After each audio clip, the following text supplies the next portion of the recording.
I'm so honored to be here and to be part of this distinguished panel. So welcome to our topic, the ethics of cybersecurity priming. How far is too far? So over the years, cybersecurity has evolved from being purely technical and to deeply human.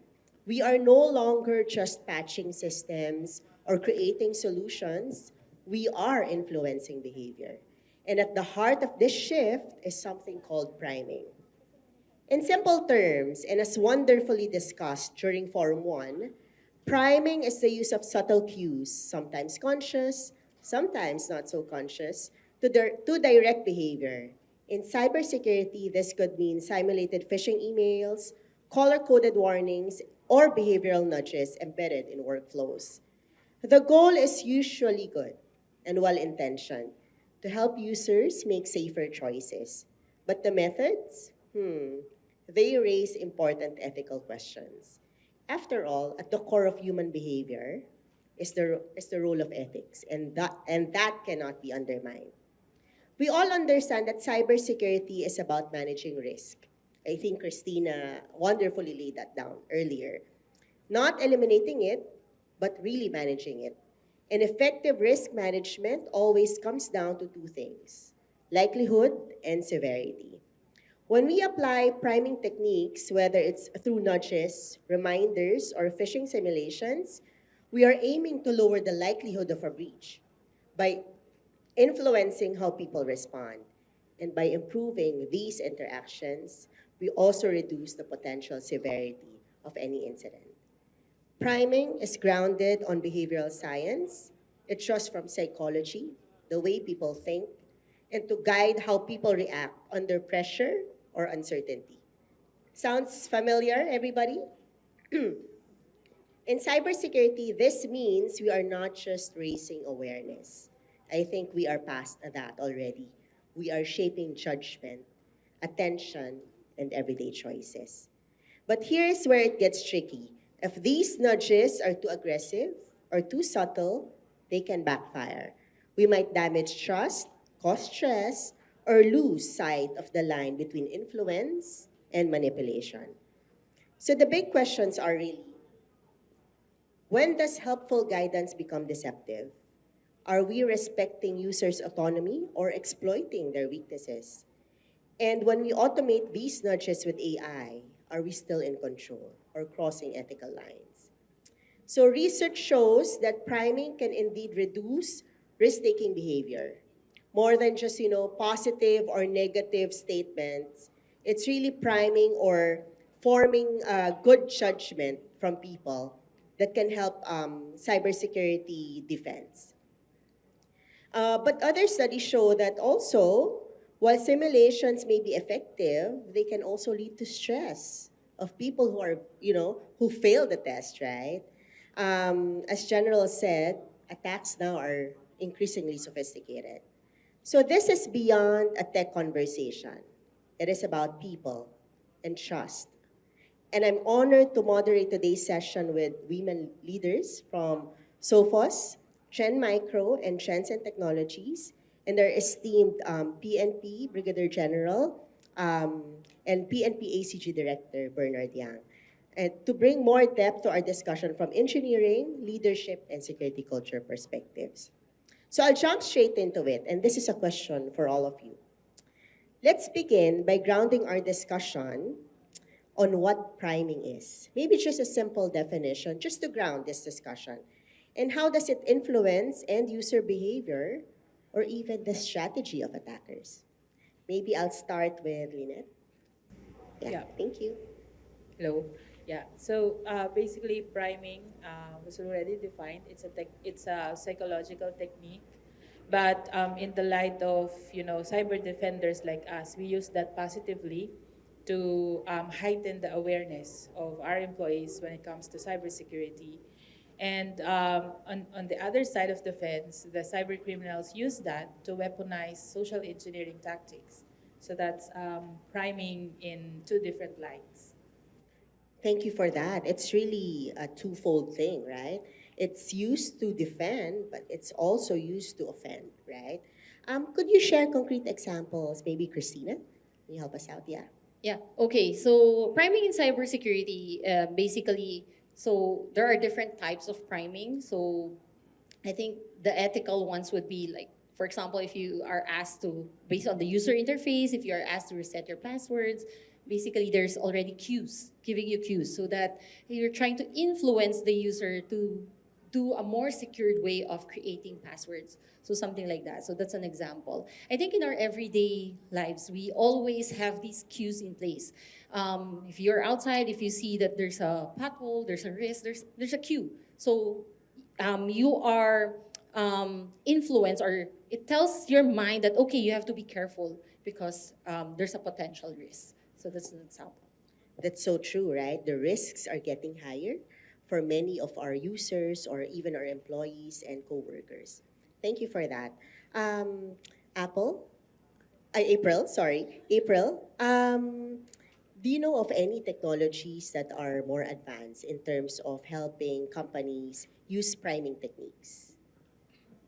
I think this was already part of my presentation earlier. So we have to use a layered type of protection when it comes to protecting our organization when it comes to priming. So it depends on the techniques that the attackers are being used. Of course, we have set of solutions for us to be able to mitigate those threats. So for example, for email security. And then you're gonna pair it with the identity security at the same time with the multi-factor authentication, right? So for my example earlier, so that's one of the things that we can use to protect our system. But of course, not just the technology part.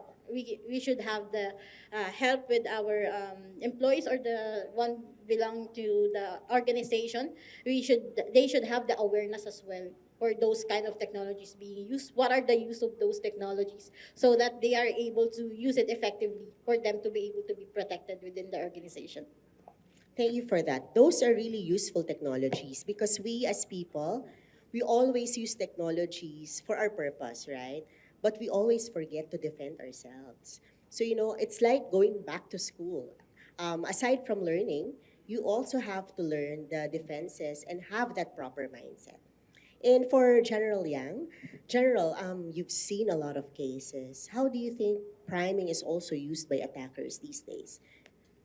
Well, bottom line here is that whatever priming it is, for as long as the people are really aware of the current trends, especially on cybercrime and cybersecurity, I think no amount of priming, manipulation will really add to the more cyber crime and cybersecurity that's happening right now.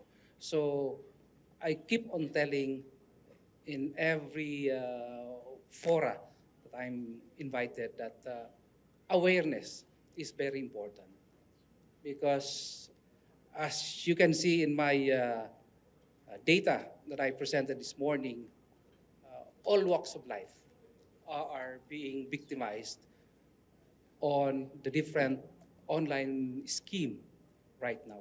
So awareness is very important. Thank you. Thank you, General. That's really very important because awareness is the foundation on how we can change our mindset, right? So thank you for that. But there are now new tools like AI or personalization that can help shape behavior. As AI and personalization tools evolve, we are seeing more sophisticated ways to influence user behavior. How do we ensure these tactics remain ethical, transparent, and aligned with company values? Christina, would you like to take this on? Yeah. Because you talked about bridging risks Yep. and creating value. Yeah. So actually, I would say that any technology that we use, we have to use it responsibly, even with AI. So if let's say you're using tools like AI to generate maybe priming techniques or cybersecurity awareness trainings and all that, we always have to review, and that we have to make sure that it aligns with a human being's principles, with our principles as human beings. And whatever priming techniques we use, we just need to make sure that it's based on integrity and based on facts. It has to be factual, it has to be fair, and with integrity. Yeah. Thank you for that. Truly, data-driven should drive decisions. Clear data, transparent data, honest data should drive decisions. Thank you for that. But we often rely on phishing simulations. I know that this is, it has been there even prior to AI, right? And breach drills to raise awareness. But do these fear-based tactics really build long-term resilience? Or do they risk damaging trust and confidence among people? Because some studies show that when employees fail simulations, they really feel bad. They really feel stressed. So, and they feel less capable, right? So how do we strike the right balance, creating urgency without causing fear or resentment? April, I'd like to pass this question on to you because you have the right solutions. Yeah. All right. So for this one, always have to have the awareness on why we're going to do these simulations to our employees, of course.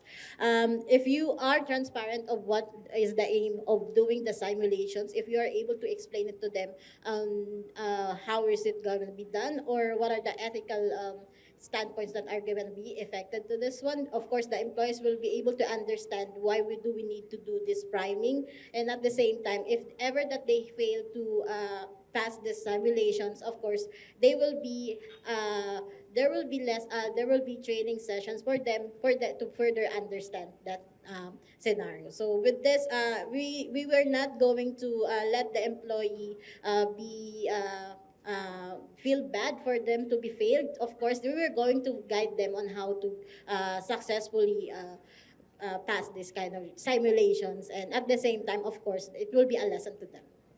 Thank you for that. Failure can always be a foundation for success later on, right? As long as we learn from our mistakes, I think instead of becoming afraid, we become more empowered to combat these attacks. But General Yang, you've seen a lot of victims, right? My mother was almost a victim of a phishing attack, and I saw how distressed she was. How do you create awareness on the victims, and what's the impact of these awareness that you are conducting in the PNP-ACG? Well, for the PNP-ACG, since 2003, we keep on talking about awareness because for as long as the public are really aware of what's really happening right now, the current trend, especially on cybercrime, the less probably will be victimized by these different online scam. I keep on telling this that if cybersecurity, we have more on cybersecurity, probably we'll be having less on cybercrime. And it's vice versa. If we have more cybercrime cases right now, probably we have less on cybersecurity. That's an amazing point, General. Indeed, it's a counterbalance, right? So that's why we have to prime our defenses so that cyber crimes will go lower. And eventually, hopefully, we can fight it off better. Yeah. Thank you, General. Okay. But, there's still consent and autonomy in all of these priming techniques, right? So should employees be informed when they're part of a behavioral intervention or priming strategy? What does ethical consent look like in cybersecurity? Just to share, when I was in college, a group of psych students placed me in a room, and I didn't know it was an experiment. But somehow, it was an experiment on saying yes or no. Like, if the other person said yes, even though the answer is wrong, I would say yes, something like that. I did feel bad when I found out it was an experiment. So what's the balance that, you get their consent, but at the same time, you can't always prep them for a phishing simulation, right? Maybe Lynette, you'd like to take this on? Thank you. Yeah, I believe consent is foundational to these kinds of simulation and tests. It should be part, and I believe that anyone who performs tests must provide the right awareness to the level that you are not giving away the quiz, basically. You don't want to do that. But to the level that they understand the intent and they know why they are being, subjected to that kind of test. So there was that level of, agreement in between. Like, I want to answer that as part of a company, for example. If I know that Sophos is putting top priority to the security of my data, and by by securing my data. One way of that is testing my ability to spot any phishing emails. Then I will be building that level of trust to my company because they are concerned about me, basically. So when it comes to on the perspective of an IT professional doing the tests, you would want the same consent or the same level of information be available to the employees as well. So you're not tricking them because your intent is to create awareness so that they decide confidently and not lead or not just leading them to choose which one's right, which one's wrong, right? So that if they go away or something not simulated, a real phishing attack happens, they can decide outside of any designed, UI that they saw in the simulation tests, but they can decide that confidently that they know it's a phishing attack. That's wonderful. It's really about consenting to capability building, to capacity building, to combat cyber attacks. It's not really a consent for them to twist their minds or to manipulate their decisions, but it's really a consent to say, yes, I will be empowered to know what a cyber attack is. I will be empowered to know how to defend myself against that. That's a great point. Um, but maybe my last question is, at the core of priming is really a person. And at the core of attack is also a person, right? How can we let people know about their values so that they can be better prepared for an attack through, ethical priming techniques? Um, I'll go to you first, please. Yeah, Christina. Yeah. Again, when we talk about priming techniques, it shouldn't be instilling fear. So that's one. And then we answer the basic questions like, is it fair? Is it factual? Is it based on your principles as a human being? So those are some of the questions that we need to answer before we use those kind of techniques. Well, in any other techniques as well. And I agree, no? Data eliminates fear. Knowing the truth eliminates fear, right? So instead of acting on fear, when you act on the truth, when you act on data, you get better decisions. So thank you for that. April? With this kind of scenario, we can say that for example, in an organization, we start the employees with the new hire employees with the awareness trainings for the cybersecurity, right? So from there, even if there are simulations that gonna be conducted, they are already aware that these things might happen within their company. They are aware with that this is happening, and they might contribute on how is it gonna be improved for their security. And from the IT team's standpoint, of course, they are doing their best to make the system maintained well and at the same time be stronger for them to be able to protect these users and at the same time the organization. Thank you. I like how you said that awareness should begin at the time of onboarding because that sets the tone. That sets the culture. Okay, this is our culture. You're joining us, and we want you to be like us in terms of defending yourself against cyber attacks. Thank you for that. Lynette? Yeah, so when we talk about humans, there are definitely preferences. Like these simulation tests could be intrusive to some. Um, to others, they are, welcome.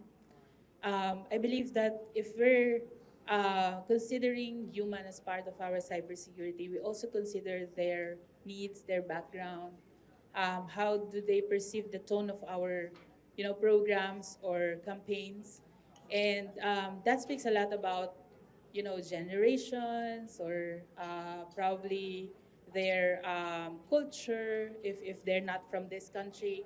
So that aspect has to be considered as well. It's not a one solution applied to everybody. It is, I do believe that it has to be personalized. By experience, just I think that was yesterday, I received a phishing simulation from our IT team, and and I asked my team in the sales, did you receive this? It's a different approach for me because I'm part of the engineering team. And the approach was, here's our 2025 roadmap. Would you like to know what's in store for you, or in so forth, something like that. So that resulted into me thinking that that could be the level of email, if phishing email that I would be receiving Not entirely something like Black Friday sale, click on this link and you'll have your voucher. Hindi siya ganon because we have different roles in the company. So the thing is, yeah, when we talk about humans, we are individuals and we are unique. We have unique needs, we have unique perceptions in these simulation tests. Yeah. Truly, no, there's no one size fits all because we are all different. And no one priming technique can be effective for all. And I like what you said about a feedback mechanism because that allows people or employees to be part of the solution. They are truly embedded in it. And because at the center of it all are really people, humans. Well, to General Young, you've seen a lot of victims, and we can't thank PNP ACG enough for helping the victims find the justice that they need. What can you tell the victims on how to overcome? Because they were severely affected, on how to overcome cyber attacks and be prepared later on to defend themselves better. I can summarize this into this cybersecurity into technology, process, and people. And the weakest link is really people, human. And it, but it can also be the greatest asset of any company. So going back again, we keep on talking about awareness, awareness, awareness. For as long as there is a processes, there is technology, and the procedure that will be followed by any employee in any particular company, I think what will be there is the assurance that there will be a good cybersecurity. Thank you, General Yang. You know, they say people is the weakest link, but I like to say people are also the heart of any cybersecurity strategy. So thank you for that. And it's really our goal to empower everybody. And thank you to all our panelists. Your insights have been amazing and thoughtful and grounded. So if there's one clear takeaway from today, it's this. Cybersecurity priming is not just about technology or compliance, it's about people. And people create companies, strategies, and the future. At its core, priming is rooted in behavioral science.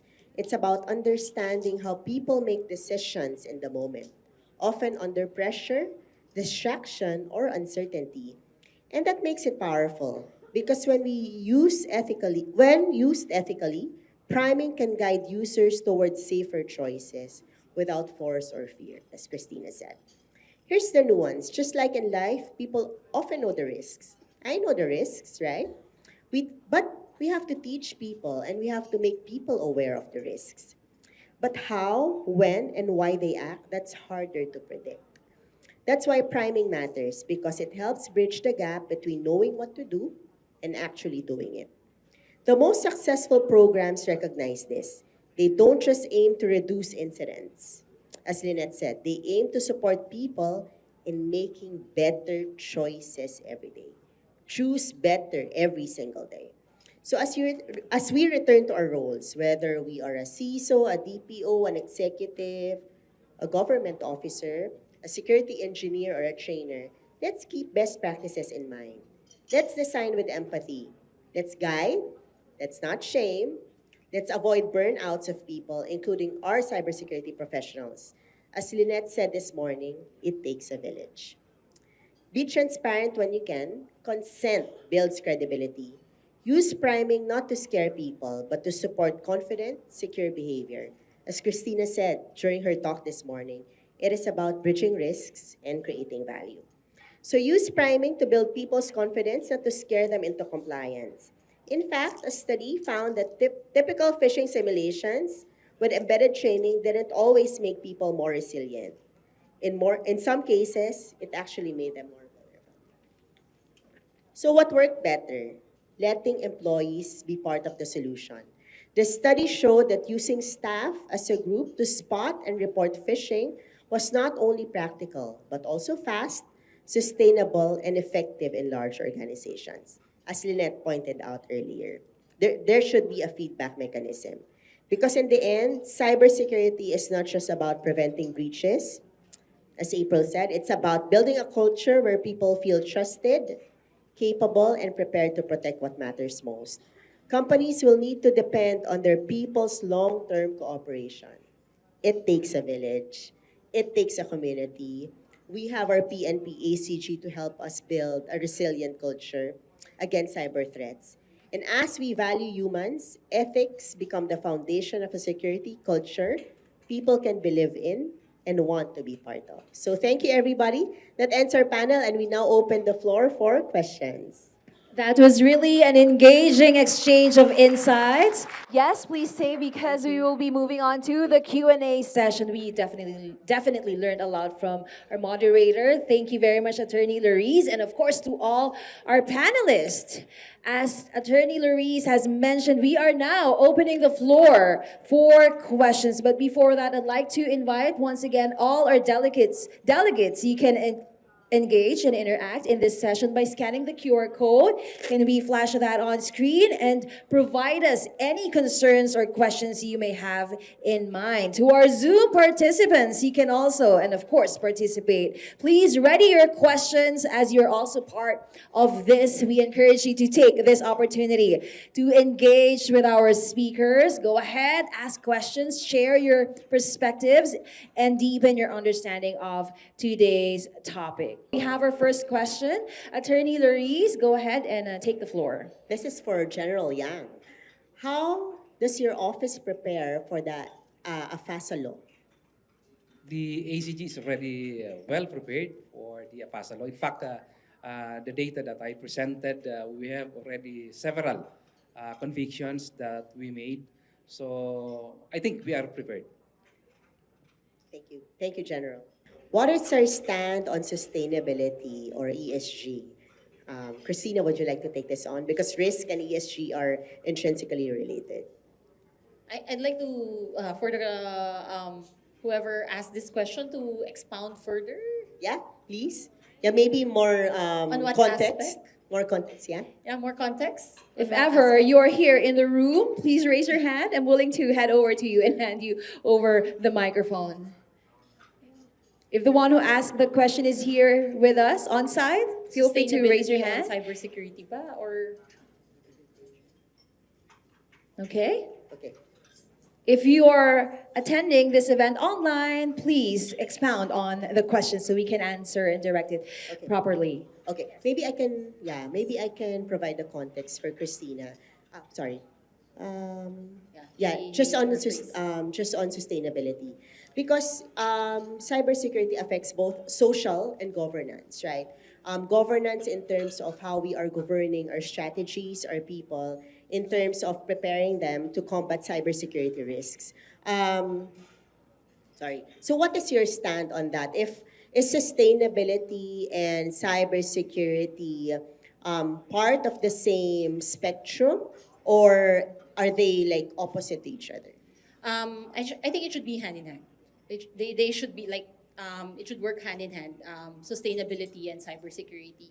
So if you have any cybersecurity strategy or plan, it definitely has to be sustainable. There's no point of implementing a new strategy na it's almost impossible to be implemented.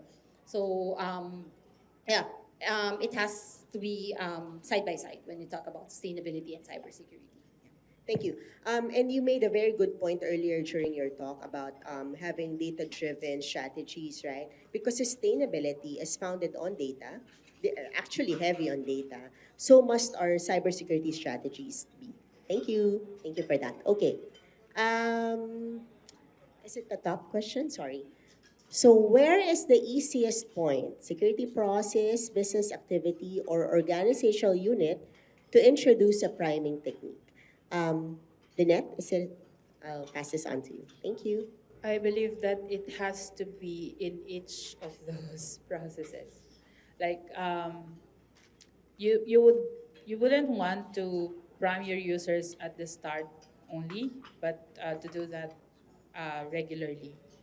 You want to be very updated on things because cybersecurity, in security and technology, innovations, the threat landscape evolves a lot and it's fast. So you would want that to be updated um, always. So the easiest point: security process, business activity, organizational unit. Um, I think that priming technique should be part of all of those um, processes. Yeah. That's true. All three. Actually, you can't take anything in silo. You can't just attack a pillar or prime a pillar and leave others, right? So it has to be embedded together. Okay. Wow, there are a lot of questions. Thank you, everybody. I think the food is very delicious, huh? Okay. So maybe my next question is to April. How is the Philippines preparing for AI governance and security? With this, there are a lot of policies and compliance that that is being embedded, not just within the company, but of course within the users as well. So once this is being implemented within our company, then we are already being aware with all the security threats that is incoming, and at the same time, we also have the techniques on how we're going to mitigate those threats. Then at the same time, if all the leaders is also reminding their organization on how to prevent these threats and in line with these policies and compliances, then we will be able to protect our organization. Thank you for that. It's really about people, process, technology. AI is just one part. That's technology, right? But we have to prepare our people and our processes as well. Okay. Maybe I'll choose. In the context of security awareness campaigns, how can we have a balance to not overwhelm our users with information, but at the same time educate them? I think Lynette made a very good point on this earlier. Yeah. Yeah, how to strike the balance. Basically, you need to consider the user behavior, right? So you have to check on the data to make your decision based on the truth itself. So we always do this whenever we have customer engagements.